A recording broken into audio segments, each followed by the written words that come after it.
فعصى آدم ربہ فغوى، آدم نے اپنے رب کے حکم کی نافرمانی کی اور گمراہ ہوا عارضی طور پر. یہ دوسری بات ہے. توبہ کر لی، اللہ نے توبہ قبول فرما لی، معاف کر دی.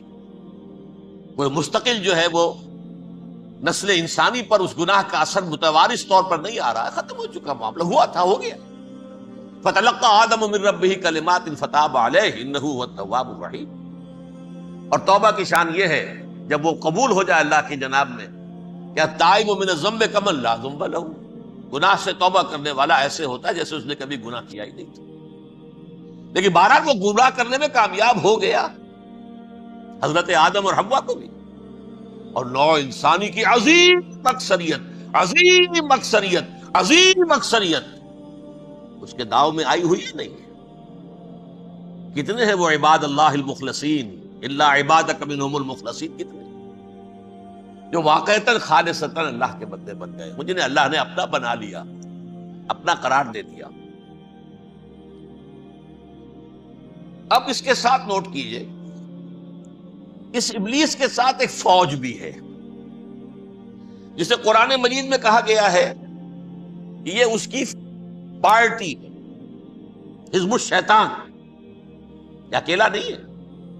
ایک تو وہ عزازیل ہے، اس کی طویل ترین عمر اللہ نے دے دی، وہ تو قیامت تک رہے گا. باقی بھی جنات جو ہیں ان کی نسل میں سے، یا اس کی نوع میں سے، اس کی نسل میں سے، جنات کی عمریں انسانوں کی عمروں سے زیادہ ہیں، بہت زیادہ ہیں. لیکن پھر بھی اتنی نہیں ہے. یہ خاص ہے اس کا معاملہ کہ اس نے کہا تھا رب انظرنی الی یوم یبعثون، مجھے دے دے مہلت اس وقت تک تاکہ میں ثابت کر کے دکھا دوں کہ جسے تو نے یہ خلافت دیا یہ اس کا اہل نہیں ہے. Let me prove this point. ولا تجد اکثرهم شاکرین، تو ان کی اکثریت کو شکر گزار نہیں پائے گا. وہ ابلیس جو ہے وہ ریکروٹ کرتا ہے اپنے فوجی، اول تو خود جنات میں سے جو اس کے نمبر 1 لشکری ہے. قرآن مجید میں اس کا اشارہ دیا گیا ہے انہو یراکم ہوا وقبیلہ من حیث لا ترونہم. دیکھو لوگو، اے انسانوں، وہ ابلیس لعین عزازیل اور جو اس کے قبیلے کے لوگ ہیں، جنات ہیں، وہ تمہیں وہاں سے دیکھتے ہیں اور تاکتے ہیں اور حملہ کرتے ہیں جہاں سے تم انہیں نہیں دیکھتے. وہ غیر مرئی ہیں، انویزیبل ہے، تمہیں نظر نہیں آتے.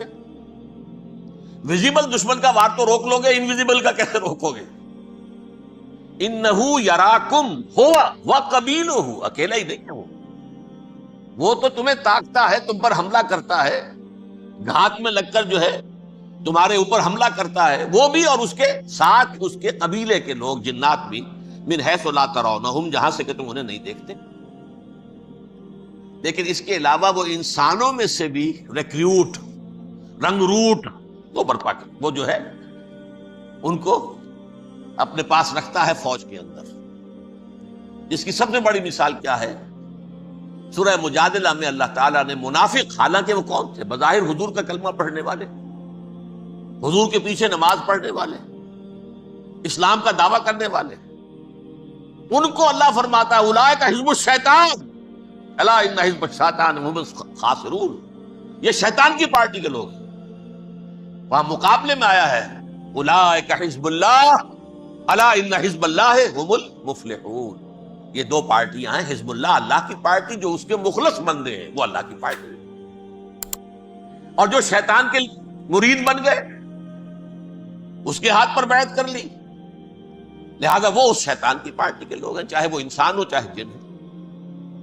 تو انسانوں میں سے بھی اس کے حزب میں، اس کی پارٹی میں اس کے ایجنٹ ہیں، اور بہت ہیں. بلکہ بہت سے تو ایسے ہیں کہ جو جنات کے بھی کان قطر دیں، ان کو بھی شیطنت سکھا دیں، پڑھا دیں.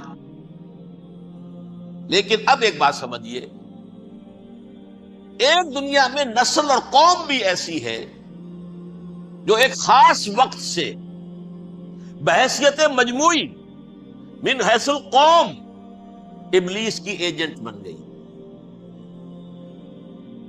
وہ کون ہے؟ وہ یہودی. یہ یہودی قوم جو ہے، اس میں ایک تو کچھ یہ کہ ان کی فطرت کے اندر یہ تھا کہ ہم ہیں اصل انسان، باقی انسان جو ہے وہ انسان نما حیوان ہے، ان کی کوئی حیثیت بھی نہیں. ہم ہیں اصل انسان، نحن ابناء اللہ و احباؤہ۔ باقی یہ جینٹائلز، یہ گوئمز، غیر یہودی، یہ تو حیوانات ہیں۔ اب جیسے کہ انسانوں کو حق ہے کہ حیوانوں کو ایکسپلائٹ کریں، استعمال کریں۔ گھوڑے کو آپ تانگے میں باندھتے ہیں کہ نہیں؟ اس کی پسینے کی اور محنت کی کمائی ہے جو کھاتا ہے تانگا چلانے والا۔ البتہ یہ ضرور ہے کہ چونکہ اگلے روز پھر جوتنا ہے تو کچھ نہ کچھ تو اسے بھی کھلائے گا نا، اپنی کمائی میں سے کچھ دانے کھلائے گا، کچھ اور گھاس دے گا۔ یا بیل کو جوتنا ہے ہل میں، کچھ نہ کچھ اس کو دیتا ہوگا کھانے، لیکن پھر اسے استعمال کرنا۔ تو ان کا مستقل قول یہ ہے کہ اصل انسان ہم ہیں، باقی پوری نوع انسانی ہمارے لیے حیوانوں کے درجے میں، ہم چاہیں جس طرح انہیں استعمال کریں، ایکسپلائٹ کریں، دھوکہ دیں، جیسے چاہیں، لوٹیں، کھسوٹیں، سب کچھ کریں، بدہضی کریں، ان سے سود لیں، سب کریں، جو بھی ممکن طریقہ ہو، یہ ہمارے لیے ہم ڈومینیٹ کریں گے، اور یہ در حقیقت ہمارے اعلی کار ہیں۔ ایک تو اس اعتبار سے یہود بقیہ پوری نوع انسانی کے دشمن بن گئے۔ قرآن مجید کی وہ آیت بھی میں نے آپ کو سنائی ہے، وَقَالُوا لَيْسَ عَلَيْنَا فِي الْأُمِّيِّينَ سَبِيلٌ، یہ امیین کہتے تھے نا ان کو، جو غیر یہودی ہیں، کیونکہ ان کے پاس کتاب تھی، تورات تھی، اور کتاب نہیں تھی کسی کے پاس، لہذا یہ صحیح ان پڑھ ہے، پاگل ہے، جاہل ہے، امی ہے۔ ہم ہیں صاحب کتاب، ہمارے پاس شریعت، ہمارے پاس کتاب، یہ لوگ ان پڑھ ہیں، جاہل۔ لیس علینا فی الامیین سبیل، ان امیین کو ہم لوٹیں، کھسوٹیں، دھوکہ دیں، فریب سے جو کریں، چوری کریں، ڈاکہ ڈالیں، جیب کے قطرے، جس طرح بھی کریں ہمارے لیے جائز ہے، ہمارے اوپر کوئی گرفت نہیں ہوگی۔ اللہ تعالیٰ ہم سے یہ نہیں پوچھے گا تم نے جھوٹ کیوں بولا تھا اس کے ساتھ، تم نے وعدہ خلافی کیوں کی تھی اس کے ساتھ، تم نے کیوں دھوکہ دیا تھا اس کو، تم نے کیوں اس کا مال جو ہے غبن کر لیا تھا، ہڑپ کر لیا تھا۔ نہیں، ہم پر کچھ نہیں ہے۔ اس اعتبار سے ایک تو یہ انسانیت کی دشمنی ان کی گھٹی میں پڑ گئی، اس غلط خیال کی وجہ سے۔ ہم تو بخشے بخشائے ہیں، we are the chosen people of the Lord, ہمیں تو اللہ اگر جہنم میں داخل بھی کرے گا تو صرف چند دن، لن تمسنا النار الا ایاما معدودات، باقی اصل میں تو ہم تو اللہ کے پسندیدہ، نحن ابناء اللہ و احباؤہ، اس کے بیٹوں کے مانند ہیں، بڑے چہیتے ہیں، لاڈلے ہیں۔ یہ باقی دنیا، باقی انسان ہماری چراہ گاہ ہے، جیسے چاہیں چریں، جس طرح چاہیں ہڑپ کر جائیں۔ یہ تو ان کا پہلے سے مستقل معاملہ تھا، لیکن اس کے بعد ان کی تاریخ میں ایک دور وہ آیا جب حضرت مسیح علیہ السلام ان میں مبعوث کیے گئے۔ یہ 1400 سالہ تاریخ کا کلائمیکس ہے یہود کی۔ جب کتاب انہیں دی گئی تھی تورات حضرت موسیٰ کے ذریعے، وہ 1400 قبل مسیح کا واقعہ ہے۔ اس وقت سے لے کر اللہ کا وہ فضل ان پر ہوا، وہ فضل ان پر ہوا کہ کوئی ایک لمحہ ایسا نہیں آیا 1400 برس میں کہ ان کے ہاں کوئی نہ کوئی نبی موجود۔ یہ تار ٹوٹا ہی نہیں، 2 سے شروع ہوا، موسیٰ، ہارون علیہ السلام، اور 1400 برس کے بعد پھر آخری 2 ہیں، عیسیٰ اور یحییٰ علیہ السلام، یوں سمجھ لیجئے، اور اس کے درمیان یہ تار ہے، اور اس تار میں کوئی ایک لمحہ ایسا نہیں آیا کہ کوئی نبی موجود۔ اس میں اتار چڑھاؤ بہت سے آئے ہیں، اس کا وہ میرا موضوع نہیں ہے اس وقت۔ قبل مسیح کی تاریخ جو ہے وہ میرا موضوع نہیں ہے۔ قرآن مجید میں سورہ بنی اسرائیل کے پہلے رکوع میں اس کا تذکرہ موجود ہے۔ وَقَضَيْنَا إِلَىٰ بَنِي إِسْرَائِيلَ فِي الْكِتَابِ لَتُفْسِدُنَّ فِي الْأَرْضِ مَرَّتَيْنِ وَلَتَعْلُنَّ عُلُوًّا كَبِيرًا، 2 مرتبہ ان پر عذاب کے کوڑے برسے، پہلے اشوریوں کے ذریعے سے جو شامی تھے، سیرینز اشوری کہلاتے، پھر بابلیوں کے ذریعے سے یعنی عراقیوں کے ذریعے سے، بیبیلونیا نام تھا عراق کا پہلے، ان پر بہت بڑی بڑی تباہیاں آئیں، اللہ تعالیٰ کی طرف سے عذاب آئے۔ اس کے بعد پھر دوسرے دور میں دوسرا اقتدار کا دور آیا، خربستیاں بڑھ گئیں، تو پہلے گریکس کے ذریعے سے، یونانیوں کے ذریعے سے، اور پھر رومیوں کے ذریعے سے انہیں پسوایا گیا۔ یہ دور گزر چکے تھے ان پر، 2 عروج کے دور اور 2 زوال کے دور۔ میری چھوٹی سی کتاب ہے تنظیم اسلامی کا تاریخی پس منظر، 6-7 روپے کی ہوگی، اس کو آپ دیکھیں گے تو اس میں اس کا پورا نقشہ آپ کو مل جائے گا۔ ویسے تو یہ کہ میری جو ذرا بڑی کتاب ہے سابقہ اور موجودہ مسلمان امتوں کا ماضی، حال اور مستقبل، اس میں میں نے ان معاملات پر بڑی تفصیل سے بحث کی۔ بہرحال یہ جو دور تھا ان کا 1400 سالہ، وہ اونچ نیچ سے ہوتا ہوا جب آیا ہے حضرت مسیح کی بعثت پر، تو ان کی شرارت کی انتہا یہ ہو گئی کہ اللہ تعالیٰ نے مسیح کو رسول بنا کر بھیجا، رسولاً الی بنی اسرائیل۔ حضرت موسیٰ اور حضرت عیسیٰ کے درمیان رسول کوئی نہیں ہے، سب نبی ہیں۔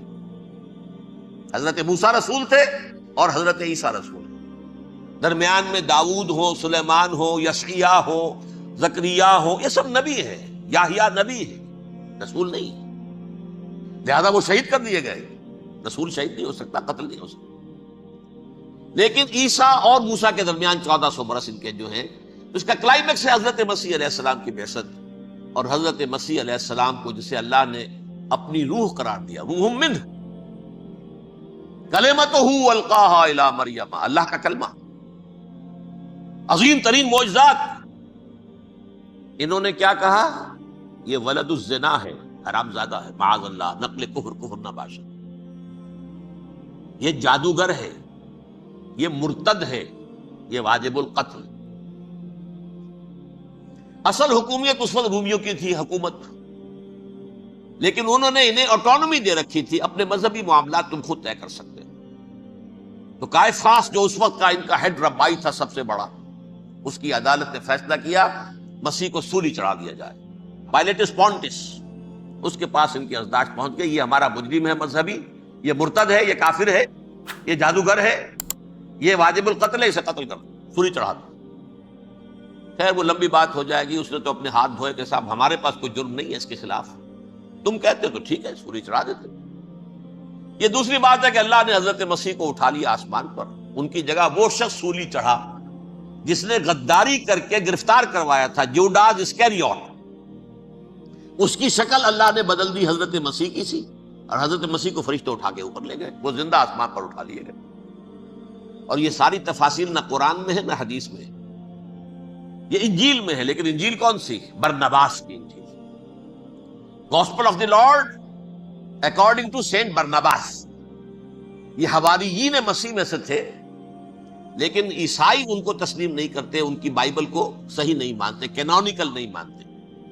100 انجیلیں تھیں، 104 تھیں، جن میں سے 4 چنی ہیں انہوں نے، یہ متی اور جان اور مرکس مارکس، یہ ہے، تو یہ 4 انجیلیں ہیں، انہوں نے تسلیم کیے کہ یہ کینونیکلز ہیں، یہ تو ہیں حقیقی، باقی جو ہیں 100 اس کو وہ تسلیم نہیں کرتے۔ ان میں سے ایک ہے یہ برنباس، اس میں یہ تفصیل ہے کہ اللہ تعالیٰ نے اس شخص کی، جیوڈاس کی، یہودا، جیوڈاس اس کو انگریزی میں کہتے ہیں، اس کی شکل بدل دی حضرت مسیح کی سی، وہ گرفتار ہوا، وہ سولی چڑھا۔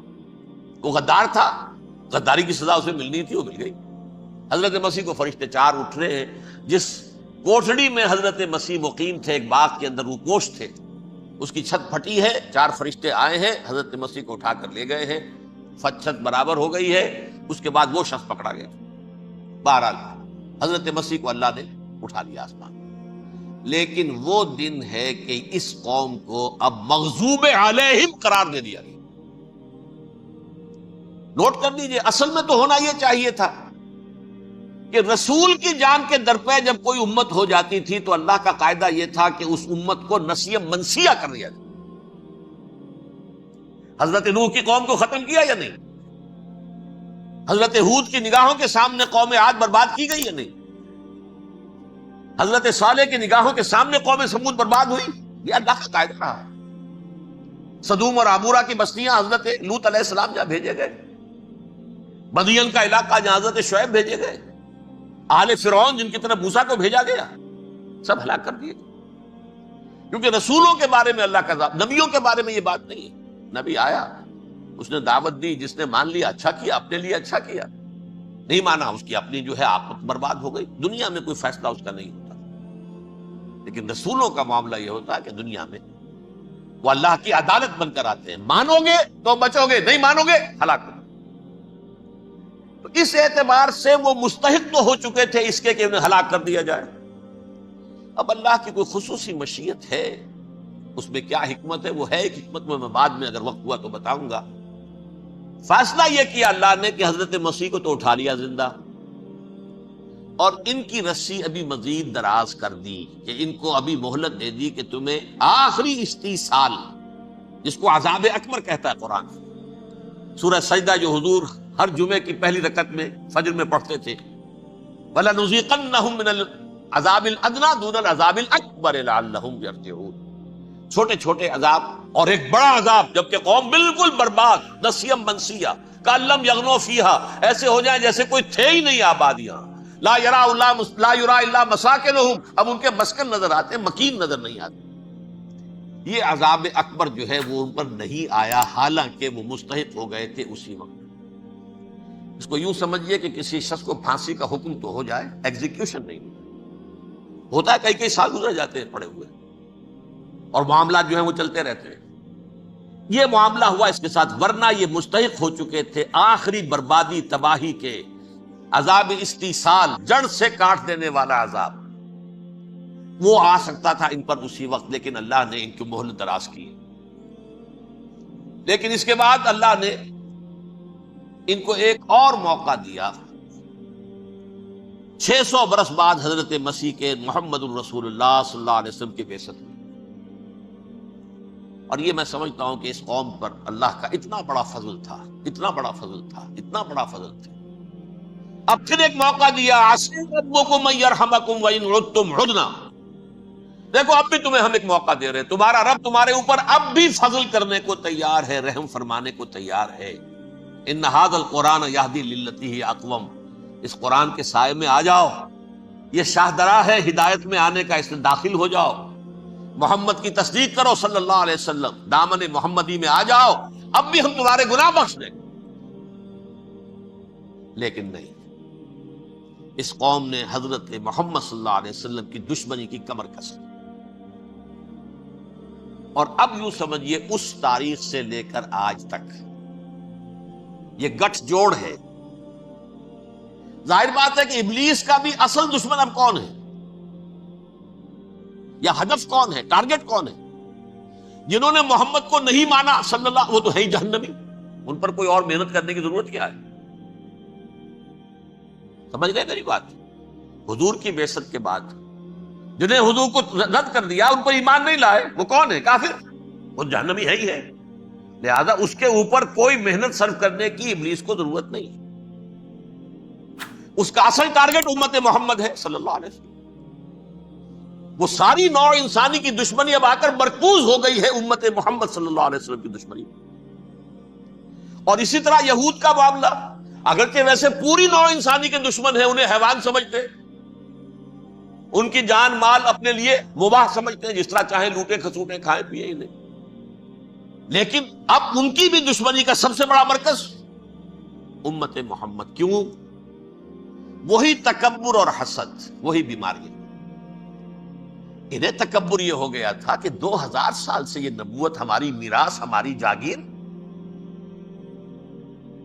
بنو اسرائیل کے اندر سینکڑوں نبی آئے، 3 کتابیں اللہ نے ہمیں عطا کی، یہ کہاں سے آ گیا محمد صلی اللہ علیہ وسلم؟ معاذ اللہ ثم معاذ اللہ، یہ امیین میں سے، یہ جنٹائلز میں سے، یہ گوئنز میں سے، یہ حقیر انتے ہیں، کہاں ہم، کہاں یہ نہیں تسلیم کریں گے۔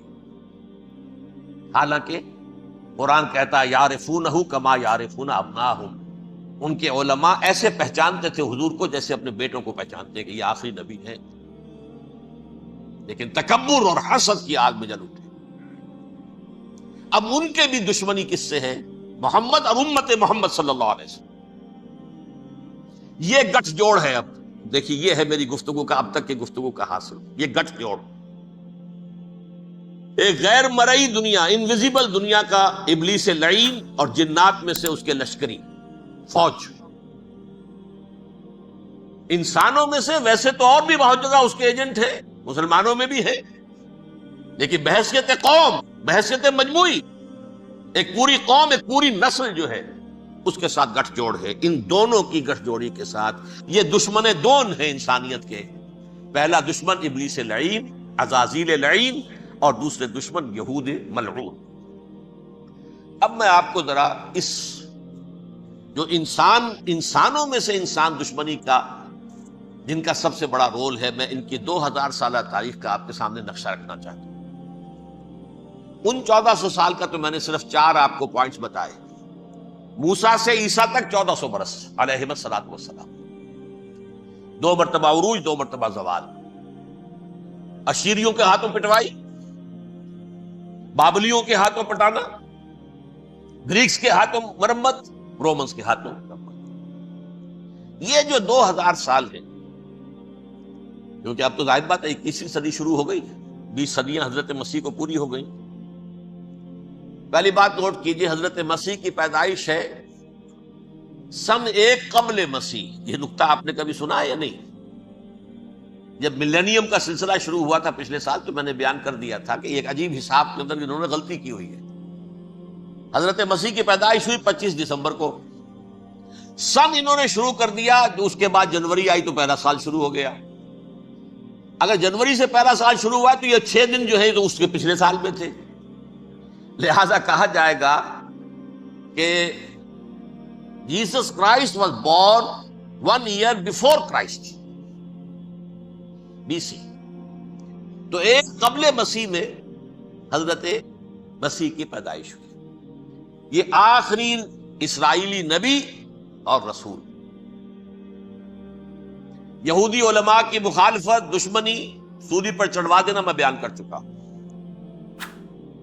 سن 33 عیسوی میں، جبکہ حضرت مسیح کی عمر 33 برس تھی، اللہ تعالیٰ نے انہیں زندہ آسمان پر اٹھا لیا، لیکن یہودیوں نے اپنے خیال کے مطابق انہیں سولی پر چڑھوا دیا، ان کی موت واقع ہو گئی۔ اگرچہ اس کے بعد یہ اختلاف ہے ان میں، یہودی کہتے ہیں وہ سولی پر چڑھ گیا، ختم ہوا، مر گیا۔ عیسائی کہتے ہیں نہیں، انتقال ہوا ہے مسیح کا صلیب پر، لیکن پھر وہ دوبارہ زندہ ہو گئے ہیں۔ ان کی لاش ایک غار میں رکھ دی گئی تھی، وہاں ریزریکشن ہو گیا، ان کا باعث بعد الموت وہی ہو گیا، اور پھر انہیں اللہ نے زندہ آسمان پر اٹھا لیا۔ تو ہمارے اور عیسائیوں کے درمیان نوٹ کر لیجئے، یہ چیز مشترک ہے کہ حضرت مسیح آسمان پر زندہ اٹھائے گئے۔ فرق کیا ہے؟ وہ سمجھتے ہیں کہ سولی دیے گئے، سولی پر مرے، پھر زندہ ہوئے، پھر گئے۔ ہم سمجھتے ہیں کہ نہیں، وما صلبوہ وما قتلوہ، انہوں نے نہ صلیب دے سکے انہیں اور نہ انہیں قتل کر سکے، بل رفع اللہ الیہ، اللہ نے اٹھا لیا۔ پھر ہمارا اور یہ اس کا عیسائیوں کا ایک اور اتفاق ہے، سیکنڈ کمنگ آف جیسس، حضرت مسیح دوبارہ آئیں گے۔ یہ عیسائیوں کا بھی عقیدہ ہے اور ہمارا بھی۔ بہرحال تو جیسا کہ میں نے عرض کیا کہ اس وقت یہ عذاب استیصال، عذاب اکبر کے مستحق ہو چکے تھے، لیکن اللہ نے ان کی مدت دراز کی ہے، لیکن ان پر دنیاوی عذاب کا ایک کوڑا جو ہے اللہ تعالی کی طرف سے اسی وقت برسا۔ دنیاوی عذاب دنیا میں رہتے ہوئے ختم نہیں کیا۔ 37 برس بعد، حضرت مسیح کے رفع سماوی کے 37 برس بعد، سن 70 میں یہودیوں نے بغاوت کی رومیوں کے خلاف۔ رومی ٹائٹس جنرل تھا ایک، اس نے پھر جو حملہ کیا ہے، 1,33,000 یہودی ایک دن میں قتل کیا یروشلم، اور ہیکل سلیمانی گرا دیا۔ وہ ہیکل پہلے بھی گرا تھا، پہلے 1400 سال کے دوران میں بھی نبوکدنضر نے گرایا تھا، لیکن پھر اس کے 150 سال بعد انہوں نے دوبارہ بنا لیا تھا، اس لیے وہ اسے سیکنڈ ٹیمپل کہتے ہیں۔ پہلا ٹیمپل جو حضرت سلیمان نے بنایا تھا، نبوکدنضر نے گرا دیا 587 قبل مسیح میں، پھر دوبارہ انہوں نے 150 سال کے بعد بنا لیا۔ وہ اس تاریخ کا حصہ ہے، میں نے جس کے بارے میں آپ کو تفصیل نہیں بتائی۔ اس میں یہ ہوا سن 70 میں وہ گرا دیا گیا، وہ آج تک گرا پڑا ہوا ہے۔ نمبر 2، یہ کہہ دیا گیا کہ یہودیوں اس ارض فلسطین سے نکل جاؤ، تم یہاں نہیں رہ سکتے اب۔ لہذا جس کا جہاں سینگ سمایا چلا گیا، یورپ میں چلے گئے، ایشیا میں آ گئے، عرب میں آ گئے، یہ 3 قبیلے جو رات بھی میں نے عرض کیا تھا، بنو قینقاع، بنو نذیر اور بنو قریظہ، یہ وہاں سے آ کے مدینے میں آباد ہو گئے۔ جس کا جہاں سینگ سمایا، افریقہ میں، ہندوستان میں، جہاں چلے گئے۔ ڈایاسپورا اسے کہتے ہیں، وہ آپ نوٹ کر لیجیے اس لفظ کو، ڈایاسپورا، ہمارا دور انتشار۔ جبکہ ہمیں ہماری اصل سرزمین تو فلسطین ہے، حضرت ابراہیم کا مسکن، حضرت اسحاق حضرت یعقوب کا مسکن فلسطین، یہ ہے ہماری اصل جاگیر، یہ تو ہماری جدی پشتی جاگیر ہے۔ لیکن یہاں سے نکال دیے گئے سن 70 عیسوی میں، اور وہاں سے لے کے 1917 تک ان کا ڈائسپورا جاری رہا۔ یہ دور انتشار ہے۔ اس دور انتشار کے اب چند حصے ہیں جس کو میں چاہتا ہوں کہ آپ علیحدہ علیحدہ سمجھ لیں۔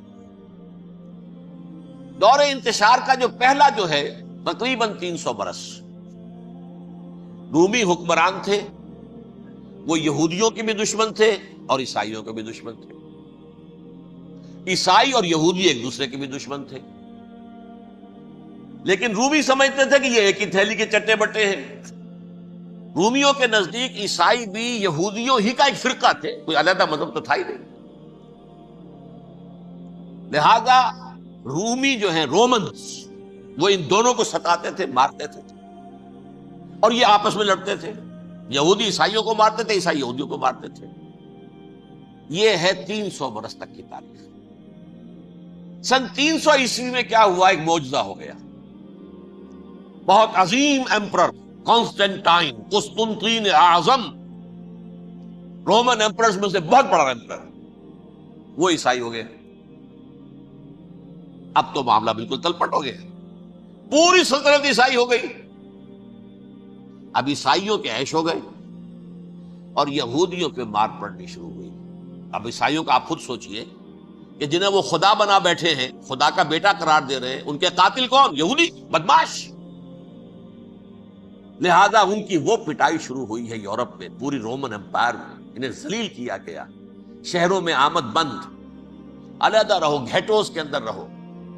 یہودی کا نام جو ہے وہ گالی بن گیا، جیسے آج بھی یہودی گالی کہتے ہیں، جیسے خنزیر کا لفظ آخر وہ بھی اللہ کی مخلوق ہے، لیکن آپ کو معلوم ہے کوئی شخص زبان پہ نام نہیں لانا چاہتا خنزیر کا، سور کا، ہے تو مخلوق وہ بھی ایک حیوان ہے۔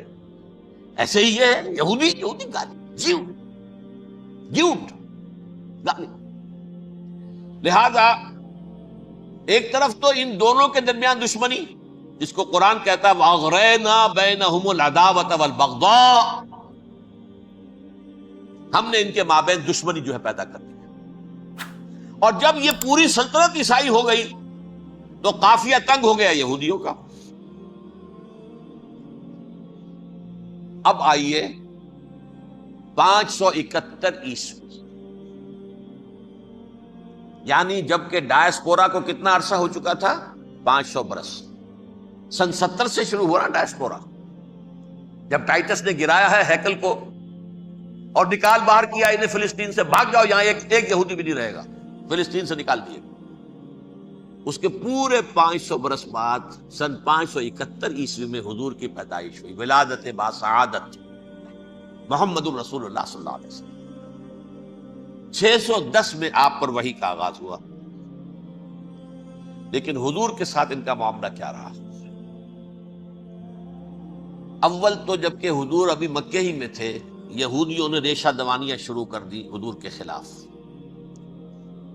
قریش مکہ کو سکھاتے تھے، پڑھاتے تھے، ان سے یہ پوچھو، ان سے یہ پوچھو، یہ اس طرح تنگ کرو، ان سے یہ امتحان لو، یہ آپ کے علم میں ہے۔ سورہ بنی اسرائیل میں، سورہ کہف میں وہ سوالات جو امتحانی سوالات آئے تھے، ذوالقرنین کون تھا، اصحاب کہف کون تھے، تم رسول بنے پھرتے ہو تو بتاؤ، اور یہ روح کی حقیقت کیا بتاؤ۔ یہ ساری ریشہ دوانیاں کر رہے تھے بیٹھے ہوئے، ابھی وہیں پر حضور ابھی پہنچے بھی نہیں۔ ہجرت فرما کر حضور تشریف لے آئے تو حضور نے، جسے ماسٹر سٹروک کہا جائے گا، یعنی اسٹیٹس مین شپ کا ماسٹر سٹروک، آپ نے مدینے میں آتے یہودیوں کے ساتھ پیکٹ کر دیا، جوائنٹ ڈیفنس پیکٹ آف مدینہ، کہ اگر مکے والے ہم پر حملہ کریں گے تو ہم مل جل کر ایک قوم کی حیثیت سے مقابلہ کریں۔ یہ میثاق مدینہ کہلاتا ہے، جس کے بہت غلط معنی پہنائے جا رہے ہیں آج کل۔ بہرحال میں موضوع میرا چونکہ یہ نہیں، میں ادھر نہیں جاؤں گا، لیکن ہوا کیا؟ ہر مرتبہ یہ خیانت کے مرتکب ہوئے، ان نے جو عہد کیے تھے ان سے پھرے، اندر ہی اندر سازش، ریشہ دوانی، حضور کی بدترین دشمنی۔ سورہ نساء کی آیت نمبر 12 میں 13 میں فرمایا ہے لا تزال تطلع علی خائنۃ منہم، اے نبی ہمیشہ آپ کے علم میں ان کی طرف سے خیانتیں، بدیانتیاں آتی رہیں گی. اور بار بار وہ مسلسل جنگ کی آگ بھڑکاتے تھے، قریش کو دعوت دیتے، آؤ آؤ آؤ ہم اندر سے بغاوت کر دیں گے، تم آؤ تو صحیح، ختم کریں محمد کو اور اہل ایمان کو صلی اللہ علیہ وسلم رضی اللہ تعالی عنہم اجمعین. لیکن پھر جب وہ آتے تھے تو یہ دبک جاتے تھے، ان میں ہمت نہیں تھی، میدان کے مرد نہیں رہے تھے. یہ سورہ حشر میں ان کا نقشہ کھینچا گیا ہے. کھلے میدان میں مقابلے کی اس کے اندر صلاحیت ہی نہیں. یہ تو فصیلوں کے پیچھے سے، جیسے عورتیں کہیں دیہات میں لڑائی ہوتی ہے تو مرد جو ہے گلیوں میں لڑتے ہیں، عورتیں اوپر سے پتھر پھینکتی ہیں، بس وہ کام یہ کر سکتے تھے. من ورائے جدر، فصیلوں کے پیچھے سے، جنگ میں میدان میں نہیں آ سکتے. بہرحال قرآن مجید میں ہے یہ سورہ مائدہ کی آیت نمبر 64، کلما اوقدوا نارا للحرب اطفاها اللہ. اکثر و بیشتر مواقع پر تو یہ جب آگ بھڑکاتے تھے جنگ کی، اللہ اسے بجھا دیتا تھا. لیکن بہرحال اس کے باوجود جنگیں ہوئی، غزوہ بدر، غزوہ احد ہوئی کہ نہیں؟ یہ ساری اس اصل شرارت میں کی. اور اس کے نتیجے میں حضور نے پھر ایک ایک کر کے 3 قبیلوں کو سزا دی. غزوہ بدر کے فوراً بعد بنو قینقاع نکالے گئے مدینے سے، غزوہ احد کے فوراً بعد بنو نذیر نکالے گئے، اور غزوہ احزاب کے بعد بنو قریظہ نکال دیے گئے. یہ تو میں نے آپ کے سامنے رکھ دیا صرف حضور کے زمانے میں ان کا کیا رویہ رہا. دشمن، رات بھی ہم نے وہ آیت پڑھی تھی، لَتَجِدَنَّ أَشَدَّ النَّاسِ عَدَاوَةً لِلَّذِينَ آمَنُوا الْيَهُودُ وَالَّذِينَ أَشْرَكُوا. اہل ایمان کی دشمنی میں شدید ترین تم پاؤ گے یہودیوں کو اور مشرکین. مشرکین بھی بعد میں ہے، پہلے یہود. حضور کے بعد کیا ہوا اب یہ نوٹ کیجئے، یہ ان کی تاریخ کا دوسرا دور. حضرت عمر رضی اللہ تعالیٰ عنہ قائد خلافت ہے. بیت المقدس کا محاصرہ کیا گیا، فصیل بڑی اونچی، شہر اندر سے سیلف سفیشینٹ، حملے کا راستہ کوئی نہیں. محاصرہ طول کھینچ رہا ہے لیکن ان کے پاس رسد بھی موجود ہے، پانی بھی موجود ہے، وہ دروازے بند کر کے بیٹھے ہوئے. بالآخر اللہ تعالیٰ کی مشیت کا ظہور کیسے ہوا؟ ان کے کچھ علماء آئے فصیل پر، کہا دیکھو مسلمانوں، تم قیامت تک بھی یہاں پڑے رہو گے محاصرہ کر کے، ہمارا یہ شہر فتح نہیں ہوگا. ہاں ایک درویش بادشاہ کے ہاتھوں یہ شہر فتح ہونا ہے، لیکن تمہارے اندر ہمیں وہ نظر نہیں آ رہا. ابو عبیدہ بن الجراح رضی اللہ تعالی عنہ، امین هذه الامہ، ان کا فوراً ذہن گیا وہ درویش بادشاہ مدینے میں بیٹھا ہوا ہے عمر رضی اللہ تعالی. اب ایک اور عمر بھی ہے جو قندھار میں بیٹھا ہے. نقشہ وہی ہے، سادگی کی حد تک نقشہ وہی، بالکل وہی، اپنی آنکھوں سے دیکھا وہی اس کا. عمر اول عمر ثانی تھے عمر بن عبد العزیز. اب ایک اللہ کے فضل سے اللہ تعالیٰ ایدہ اللہ بنصرتہ، اللہ تعالیٰ ان کی نصرت فرمائے، دشمنوں کو ان کے مقابلے میں نیست و نابود کرے. انہوں نے ریکویسٹ بھیج دی کہ حضور تشریف لائیے، یہ شہر فتح ہو جائے گا. وہ ہے سفر تاریخی، اتنا طویل سفر، تقریباً 700 میل، ایک اونٹ، ایک خادم، ایک منزل پہ امیر المومنین اوپر بیٹھے، خادم آگے چل رہا ہے، اگلی منزل پہ خادم اوپر بیٹھا ہے، امیر المومنین آگے جا رہا ہے. اور جب پہنچے ہیں تو وہ باری تھی خادم کی. انہوں نے ہاتھ جوڑ دیا، حضور خدا کے لیے تم کیا کہیں گے لوگ، وہ میرا برا حال کر دیں گے، تمہیں شرم نہیں ہے؟ امیر المومنین پیدل آگے چل رہے ہیں نکیل پکڑ کر، اور تم بیٹھے ہو اوپر براجمان ہو. حضرت عمر فرمایا الدور دور، نہیں باری تمہاری ہے، بیٹھ. اس حال میں پہنچے. اور پھر یہ کہ ابو عبیدہ بن الجراح آئے ہیں، استقبال کیا ہے تو دیکھا ہے کہ اس حال میں چلے آ رہے ہیں. عمر نکیل پکڑے ہوئے چلے آ رہے ہیں، اور کہتے ہیں کہ کہیں کیچڑ ویچڑ تھا، جوتے خراب ہو گئے تھے، وہ بھی اتار کے ہاتھ میں پکڑے ہوئے، کپڑے تو تھے ہی پھٹے ہوئے. انہوں نے کہا کہ حضرت ابو عبیدہ نے، دیکھیے یہ بڑا متمدن ملک ہے، بڑا مہذب علاقہ ہے یہ، آپ ذرا حلیہ اپنا دوست فرما لیں تب جا کے پیش ہم آپ کو کریں گے. آپ نے فرمایا نحن قوم اعزنا اللہ بالاسلام، ہم وہ قوم ہیں جنہیں اللہ نے عزت دی ہے اسلام کے ذریعے سے. کپڑوں کے ذریعے سے نہیں، دولت کے ذریعے سے. اسی حال میں گئے ہیں، اوپر سے انہوں نے کھڑے ہو کر نشانیاں دیکھی ہیں، اپنی کتابیں کھولی، ہاں یہ وہی ہے. اچھا لو جی سرنڈر، شہر تمہارے ہاتھ میں. خون کا ایک قطرہ نہیں بہا اور بیت المقدس فتح ہوا. لیکن اس وقت حضرت عمر نے ایک نرمی یہ کی کہ یہودیوں کے لیے بھی اسے اوپن سٹی قرار دے دیا. یہ احسان عظیم حضرت عمر کا. اس سے پہلے یہودی آ ہی نہیں سکتا تھا، داخل ہی نہیں ہو سکتا تھا، وہاں وہ آ کر وزٹ نہیں کر سکتا تھا، زیارت نہیں کر سکتا تھا اپنے مقدس مقامات. حضرت عمر نے یوں سمجھیے کہ تقریباً 550 برس کے بعد ان کے لیے راستہ کھولا ہے کہ ہاں تم آ سکتے ہو، زیارت کر سکتے ہو. لیکن یہ عیسائیوں نے لکھوایا معاہدے کے اندر، انہیں یہاں آپ آباد ہونے کی اجازت نہیں دیں گے، لیکن کم وزٹ دی پلیسز، دیکھیں زیارتیں کریں اور جائیں. یہ معاہدہ حضرت عمر کا ہے رضی اللہ تعالیٰ، جو پھر خلافت راشدہ کے بعد بنو امیہ نے بھی اس کو آرڈر کیا، بنو عباس نے کیا. پھر جو ہمارے یہ ترکوں میں اندر خلافت آئی تو ترک خلفاء نے بھی اس معاہدے کی پوری پابندی کی. فلسطین میں آ سکتے ہیں یہودی، صرف زائرین کی حیثیت سے، وہاں آباد نہیں ہو سکتے. اب آئیے اگلا دور آیا حضرت عثمان کا دور خلافت.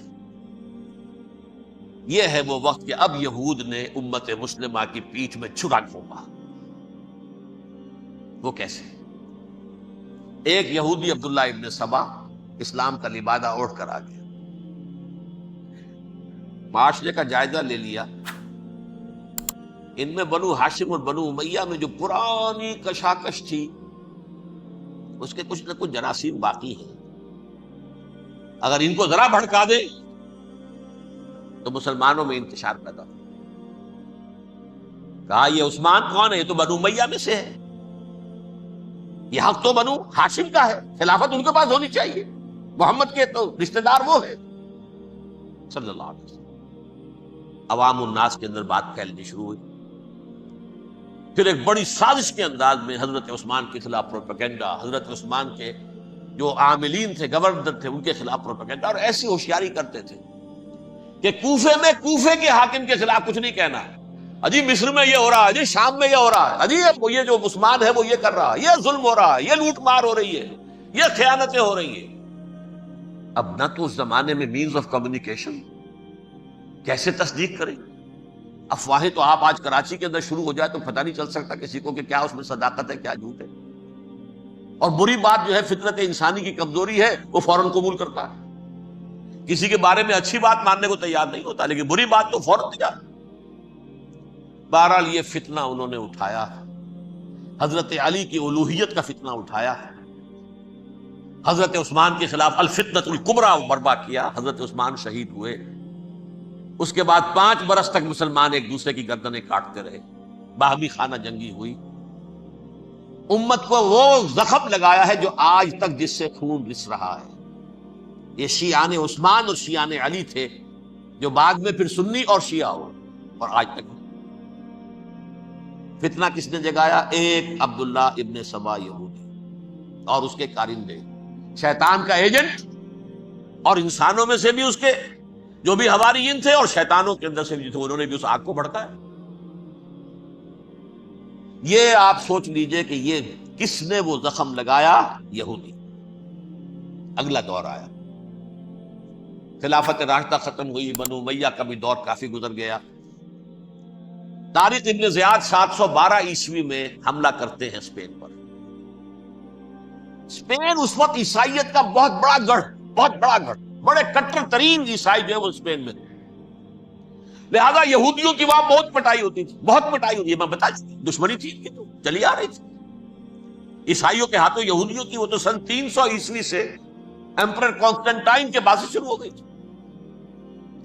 اس حوالے سے یہودیوں نے اس وقت چالاکی یہ برتی، کچھ راستے واسطے بتائے، کچھ مدد کی طارق ابن زیاد کی. طارق ابن زیاد نے انہیں اپنا محسن سمجھا. ہسپانیہ فتح ہو گیا تو یہودی چونکہ محسنین کی فہرست میں آ چکے تھے، انہیں بہت اقتدار نصیب، بڑی سپورٹ مسلمانوں نے دی. ان کے بڑے بڑے علماء جو ہیں اسی دور کے اندر پیدا ہوئے، بڑے بڑے تھنکرز ان کے اسی دور میں پیدا ہوئے. بن گوریون جو کہ ایک وزیر اعظم تھا اسرائیل کا، اس نے یہ لکھا ہے اپنی کتاب میں، Muslim Spain was the golden era of our diaspora. وہ ڈائسپورا جو 70 عیسوی سے شروع ہوا تھا اور 1917 عیسوی تک جاری رہا ہے، اس میں سے گولڈن ایرا ہمارا جو تھا وہ مسلم اسپین تھا. ہسپانیہ میں بیٹھ کر ہم نے عیش کیے. لیکن وہاں سے انہوں نے اور جو کچھ کیا، یہ تو داستان کے بہت سے گوشے ہیں، لیکن میں جس اسٹریٹ لائن میں چل رہا ہوں اس کے اعتبار سے ایک بات سمجھ لیجیے. وہاں بیٹھ کر انہوں نے اب عیسائیت کی پیٹھ میں چھرا گھونپا، پروٹیسٹنٹ مذہب پیدا کیا، تقسیم کر دیا.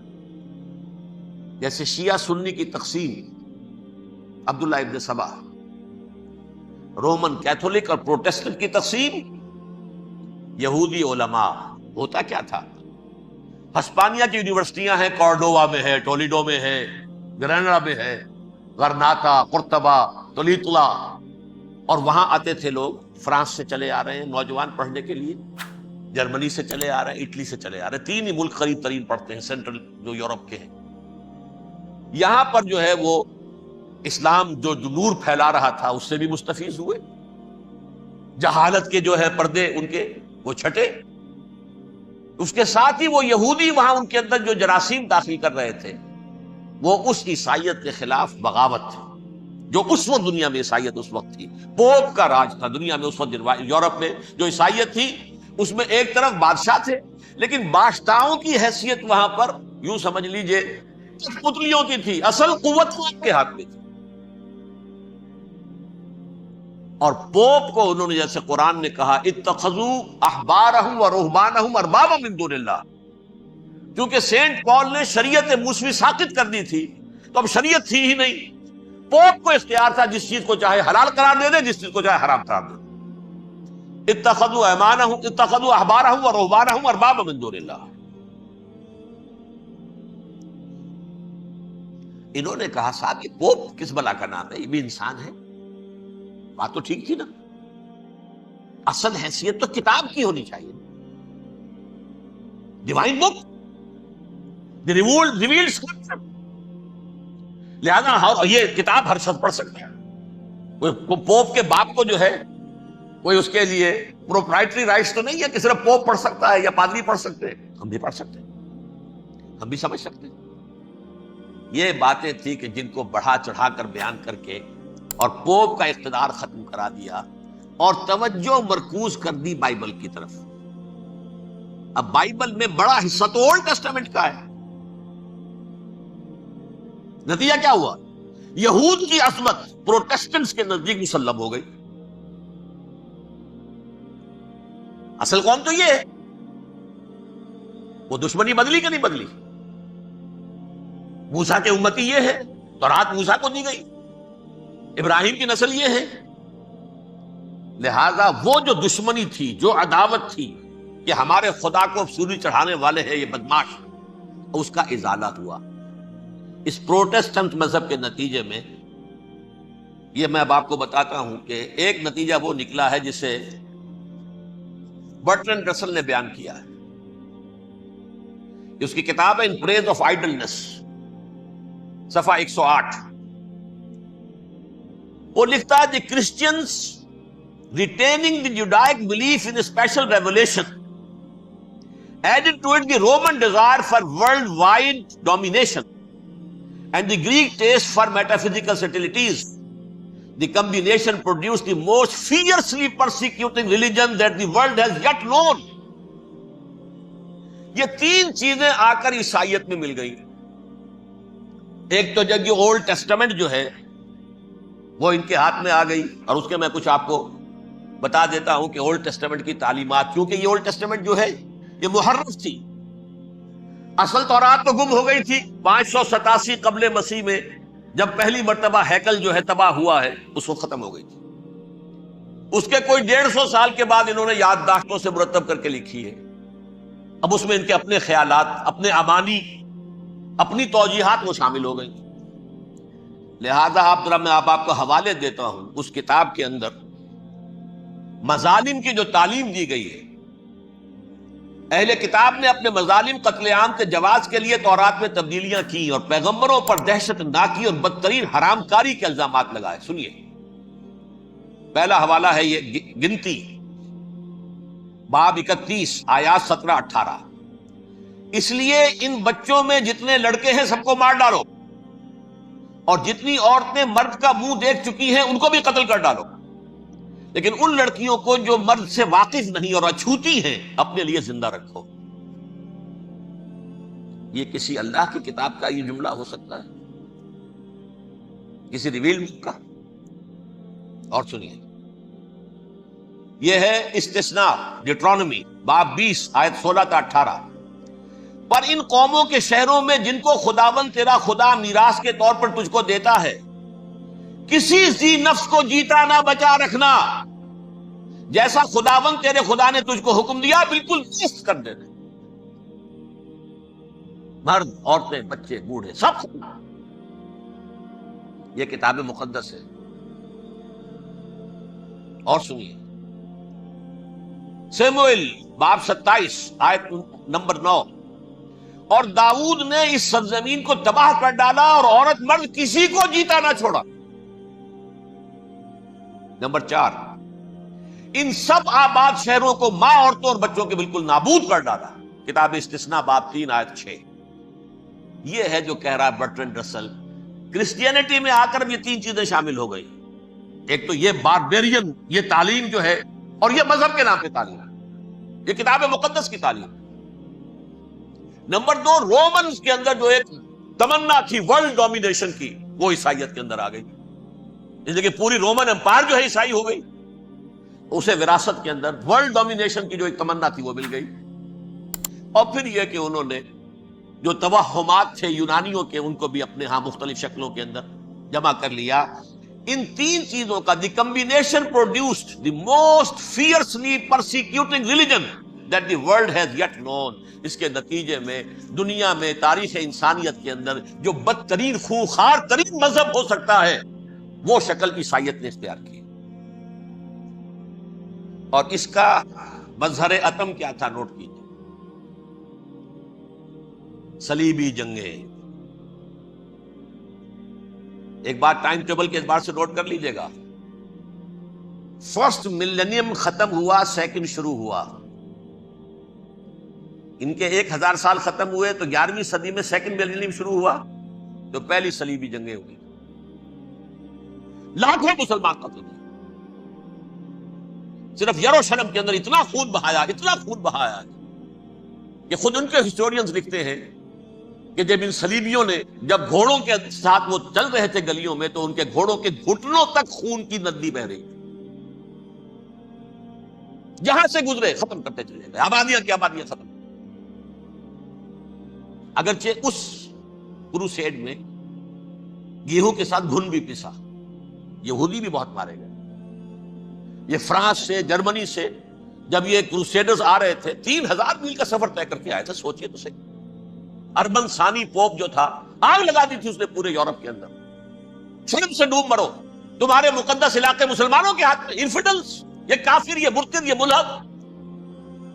مسیح جہاں پیدا ہوا، مسیح کو جہاں سولی دی گئی، وہ کہاں ہے؟ ان کے ہاتھ میں. وہ آگ لگائی ہے. 3000 میل کا فاصلہ طے کر کے یہ دو قومیں آئی ہیں، اور جو تباہی مچائی گئی. تاریخ انسانی میں ایسی بربریت کی کوئی مثال. اور یہ ان کے اپنے ہسٹورینز لکھتے ہیں شرم کے بارے میں. ایسے محسوس ہوتا ہے جیسے ان کی گردنیں جھکی جا رہی ہوں لکھتے ہیں. اب آگے چلیے. یہ جو بغاوت ہوئی پوپ کے خلاف، اس میں نوٹ کیجئے تاریخی اعتبار سے سب سے پہلے بغاوت کرنے والا ملک انگلستان تھا. اس نے اپنا چرچ علیحدہ بنایا، چرچ آف انگلینڈ. تو پوپ سے رشتہ منقطع. The first Protestant kingdom in Europe was England.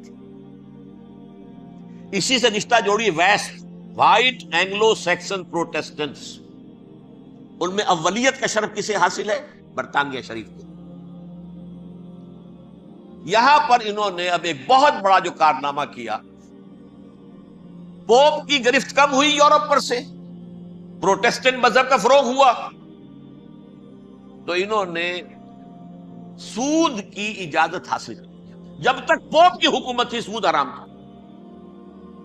Know transaction, نہ انٹرسٹ نہ یوزری، کچھ بھی نہیں.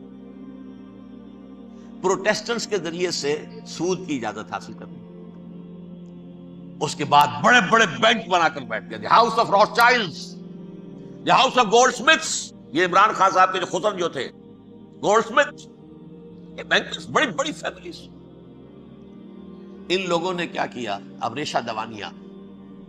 یورپ میں مختلف ملکوں کے درمیان جنگیں کروائیں سازشوں کے ذریعے سے.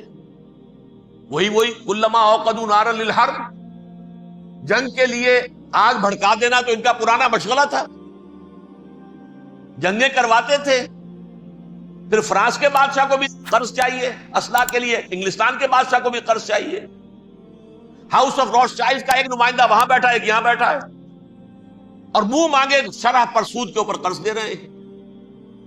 ان کو سب کو جو ہے ان کے سارے مالی وسائل کھینچ لیے، دولت پر قبضہ کر کے بیٹھ گئے.